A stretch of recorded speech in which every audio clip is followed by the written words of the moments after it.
नमस्कार दोस्तों। अगर आप रेडियोलॉजी स्टूडेंट हैं या मेडिकल फील्ड में इंटरेस्ट रखते हैं तो ये वीडियो आपके लिए बहुत इंपॉर्टेंट है।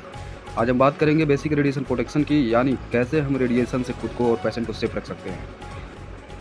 क्या आप जानते हैं रेडिएशन अगर सही तरीके से यूज ना किया जाए तो ये सीरियस डैमेज भी कर सकता है। लेकिन टेंशन मत लो, आज मैं आपको पूरा कॉन्सेप्ट ईजी लैंग्वेज में समझाऊंगा। रेडिएशन का यूज़ हम एक्सरे, सीटी स्कैन और डेंटल इमेजिंग में करते हैं। यह डायग्नोसिस के लिए बहुत हेल्पफुल है, लेकिन हाई डोज में ये हार्मफुल हो सकता है। इसलिए रेडिएशन प्रोटेक्शन बहुत ज़रूरी है।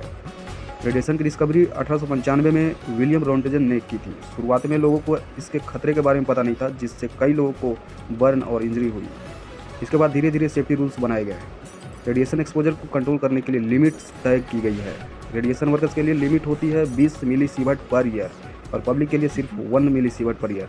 इसका यूनिट होता है सीवर्ट।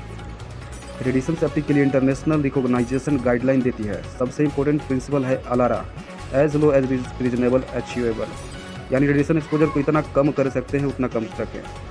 रेडिएशन प्रोटेक्शन के 3 गोल्डन रूल्स होते हैं। टाइम कम रखें, डिस्टेंस बढ़ाएं, शील्डिंग का यूज करें। अगर आप ये 3 चीज़ों फॉलो करते हैं तो एक्सपोजर काफ़ी कम हो जाता है। रेडियोलॉजी में प्रोटेक्शन के लिए lead apron, gloves, thyroid shield and lead glass का यूज किया जाता है। लीड रेडिएशन को एब्जॉर्ब कर लेता है और बॉडी को प्रोटेक्ट करता है। एक्सरे रूम्स स्पेशली डिज़ाइन किए जाते हैं। वॉल्स में लीड सीट्स या कंक्रीट का यूज होता है ताकि रेडिएशन बाहर लीक न हो। लीड इक्विवेलेंट बताता है प्रोटेक्शन लेवल, जैसे 0.5 mm lead. Radiation exposure measure करने के लिए डिवाइस यूज होते हैं, जैसे फिल्म बैज, पॉकेट डोजीमीटर और TLD बैज। ये डिवाइस वर्कर की सेफ्टी के लिए बहुत ज़रूरी होते हैं।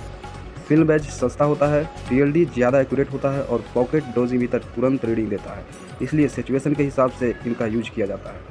तो दोस्तों, ये था बेसिक रेडिएशन प्रोटेक्शन का पूरा कॉन्सेप्ट।